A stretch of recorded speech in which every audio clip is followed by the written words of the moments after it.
Hello and welcome to Inside the Paddock. Wow, it's warm here in Indonesia. Even more so after an exhilarating Q1 and Q2 session. Pecco Bagnaia, the world champion, failing to get out of Q1 for the first time this season, 13th on the grid. Opportunity knocked for Jorge Martin and Marco Bezzecchi. Both of them crashed. Unbelievable stuff. Jorge Martin, in the end, will start from 6th on the grid with Marco Bezzecchi a row behind. You don't want to miss the sprint later on. The title fight in 2023 is heating up, as is the fight to be the Motul Superfan. They're here at the Indonesian Grand Prix, the penultimate one, the last one coming up in Valencia. So if you're watching in Spain on Thursday, if you're going to be at the Circuit Ricardo Tormo, then keep an eye on MotoGP's social media platforms, because there you'll be able to find how to go and search for the golden ticket and try and win the golden pass like these two gentlemen are about to do. Hello, how are you? I'm good, thank you. How are you? I'm very good, thank you. Bit hot, but I'm okay, I'm surviving. What's your name, sir? My name is Abi Putra Yustiansah from Mataram City. Very nice. Yeah, I'm thank you. sorry, but I'm not going to remember the full name. How can we shorten it? Abi. Abby. Yeah. Perfect, that will do. And hello, how are you? Hello, I'm good. And what's your name? My name is Ricky. Ricky. Good luck, guys, good luck. If I understand right, Ricky is going to go first. So, Ricky, here we go. First question. Who won the race last year here in Indonesia? Was it Fabio Quartararo, Miguel Oliveira, or Jack Miller? Miguel Oliveira. Correct. 1-0. Well done, Ricky. Okay, so, Abby, here we Yeah. go. We all remember this iconic moment last year. A shaman took to the track in the middle of the downpour to try and stop the rain. But which rider tried to do the same? Was it Alex Rins, Fabio Quartararo, or Jorge Martin? It's Fabio Quartararo. Correct. Yeah. 1-1. Great work, Abby. So here we go. This is going to be a close one. I can feel it. Which Motul Prima Pramac racing rider, since we're stood outside the box, finished third in the Indonesian Grand Prix last year? Was it Johan Zarco, Jorge Martin, or is it a trick question? And did neither of them get on the podium? Johan Zarco. Correct. 2-1. Great work, Ricky. These two know their stuff. In 2022, did any Prima Pramac Racing Motul rider qualify in the top 3 on Saturday? Jorge Martin, and actually, I'm not sure who did this question, but Jorge Martin, Johan Zarco are both of them. I think it's saying, have Jorge Martin and Johan Zarco been on the front row this year, or only one of them? Sorry, I've confused you. It's only Johan Zarco. No, it's both of them. Both of them have been on the front row this year. Sorry, Abby. Sorry, Abby. To be fair, I think that was a confusing question. Whoever wrote that wasn't me. Okay, opportunity to win. No pressure. Indonesia rejoined the MotoGP calendar in 2022. But how many years had it been since the last race in this country? Was 2022 Indonesian Grand Prix the first Indonesian Grand Prix in 40 years, 25 years, or 5 years? 25 years. Correct. Well done, Ricky. You are our Motul Superfan winner for the Indonesian Grand Prix. I'm going to throw them there. First and foremost, sorry, but we do have a consolation prize for you, Abby. There you go. Yeah, thank you very much. Great for taking part. What have you won? Let's have a look. Oh, a cap, some I want a goodies. cap. Oh, Very nice, very nice. Thank you, thank you. A Motul one as well. You can get signed by Jorge Martin. Yeah, yeah. Good work, well done. And Ricky, congratulations for you. You have won the grand prize, the Motul Superfan.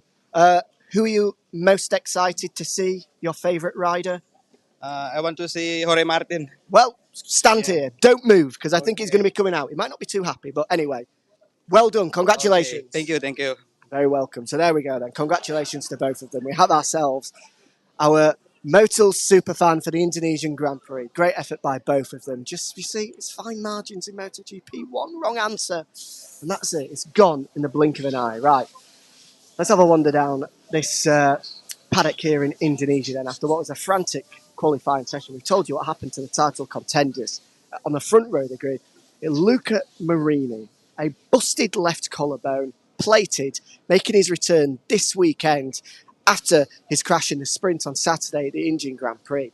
he only goes and takes his first ever MotoGP pole position. I mean, you just run out of words to describe these MotoGP riders. Incredibly tough for them to be able to go out and do what they can. In fact, I might see if I can grab a word. Frankie, can I be very cheeky and just ask a couple of quick questions? Or are you on your way to lunch? Not about next year? No problem. I'll let you go and enjoy your lunch then. No problem, no problem. There we go. If you, he knew what was coming, he knew what was coming. I thought I might as well try and dive in and take my opportunity. But let's talk further about the Mooney VR46 Racing boys then. Luca Marini on pole position with a broken left collarbone that was plated up just, 2 weeks ago. Marco Bezzecchi, we told you yesterday, only arrived in Indonesia on Friday, still manages to get himself onto row 3 of the grid, despite yet another crash as well. Heroic effort, super heroic effort. You do run out of words to be able to talk about these MotoGP riders and what they're able to do as well. I'm hoping maybe Pablo Nieto might be around, maybe not. Let's have a look. I can poke my head in this way. The one relief of walking in this direction is I can get a little bit of shade as well, which is nice. You guys aren't allowed here, so you stay there. Just stay there. Just stay there. No, he's not there. Okay, let's move on. We'll try and go down the other end of the grid. It's Marco Bezzecchi's dad. Just walk through there. Papa Bezzecchi with the damaged levers from his crash in qualifying. A row 1 of the grid, in the end completed by the Aprilia pair of Maverick Vinales and Aleix Espargaro. I mean, the pair of them have been very, very fast all weekend. They're the hot favourites going into the race later on today. You would have to be a brave man to bet against either one of them picking up the victory. Row 2 of the grid, good performance from Fabio Quartararo. Feels as though, he's got the bit between his teeth this weekend. Front row 2 of the grid, and qualifying hasn't been his strong suit so far this year, so that's a very, very good performance from the Frenchman. He'll be joined on that row 2 of the grid by, who was it? Brad Binder, it was, of course, who's sporting a special helmet this weekend as he looks to support South Africa in the Rugby World Cup. And Jorge Martin, as we mentioned as well. It's going to be 6 on the grid for the man 3 points behind Pecco Bagnaia in the MotoGP World Championship. I can see Maio Meregali there chatting away with Frankie Morbidelli, so I might just take some shade and see if I can have a quick chat with either of them once they finish their conversation. They're just working with Gianluca Falcioni as well on the left with the white t-shirt on. He is both Franco Morbidelli's manager and Pecco Bagnaia's manager as well, so not particularly the greatest day for them. As we see the pair of them chatting away. Maio, of course, extremely experienced team boss, has been a part of this paddock for a long, long time. He's also been a part of the World Superbike paddock for many years before that as well. You can see them just chatting away and just wanting to... It's quite an interesting conversation. This doesn't seem like it's actually one that they want us to be looking at particularly. A little bit of a disagreement, potentially. I'm not sure. I don't want to speculate at this time, but just interesting to see what they're talking about. Of course, Frankie, unable to get out of Q1 earlier, despite his best efforts, was set his fastest lap of the weekend, but still was unable to go through. Meanwhile, Fabio Quartararo, 4th on the grid, so potentially just a little bit frustration at the fact that Frankie maybe feels as though he hasn't maximised the opportunity that was coming his way. But it is an interesting discussion regardless. Of course, don't want to speculate on exactly what is happening, but yeah, I'm going to leave them to it. I don't want to get involved with them too. But what we can do, though, let's walk through into pit lane, shall we? Let's show you what everything is all about through in pit lane here in the Indonesian Grand Prix, the Pertamina Mandalika circuit. Always good to see what the pit lane structure looks like here.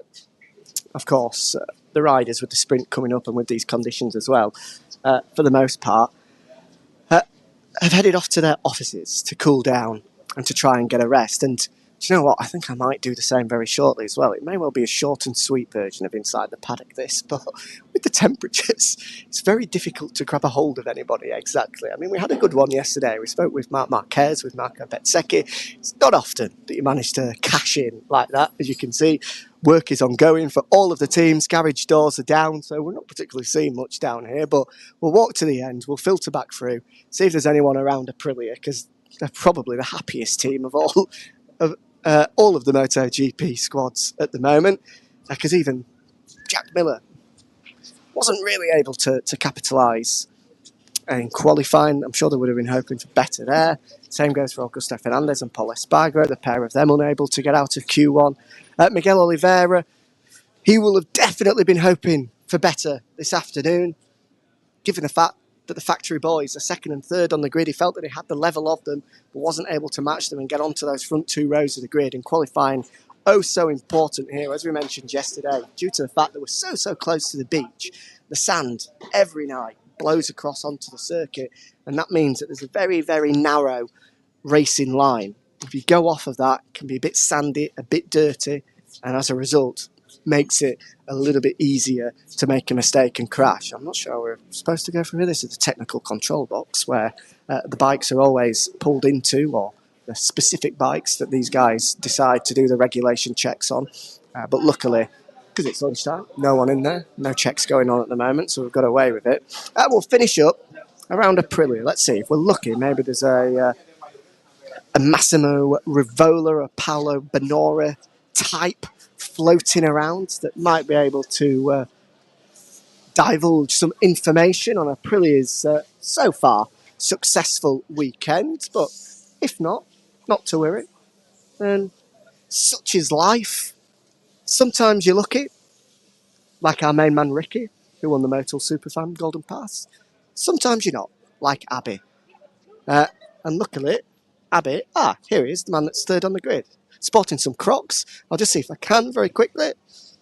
Aleix, can we just very quickly walk and talk to the box? I'll let through the scooters first. Well done, good job. You're looking great shape for this afternoon. Yeah, thank you. I'm enjoying really. All week here so far in Indonesia has been good to us. Practice is our finish, and we are good on P3. So now it's time to race, and yeah, we are ready. Good man, go and enjoy. Love the Crocs, by the way, as well. Look at them. Very comfortable, fresh. It's perfect. And you've got the gems on as well. Toy Story, a few fries. Yeah, you know, my kids love it, so I love it as well. Good man, stylish and fast. What a great combo. There we go. Well, patience is a virtue. We have been rewarded. I was hoping to grab a word with someone, and we did in the end.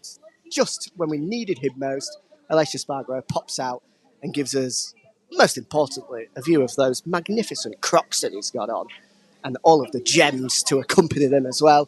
And just to let you know what I told you anyway, he's feeling comfortable, he's feeling happy, he's feeling fast, and despite being on the outside of the front row of the grid, for me, probably the man to beat this afternoon. Let's see if anyone can stop him from taking sprint victory. I'm sure his teammate will have something to say about that. Thanks for joining us. We'll see you next week, where no doubt I'll be swapping the shirts for a couple more layers and a woolly hat in Phillip Islands. Couldn't get more contrasting conditions. But before all of that, of course, we've got points to be awarded. Tissot Sprint and then all 3 Grand Prix tomorrow. It's going to be a belter. Thanks for joining us. Enjoy the racing.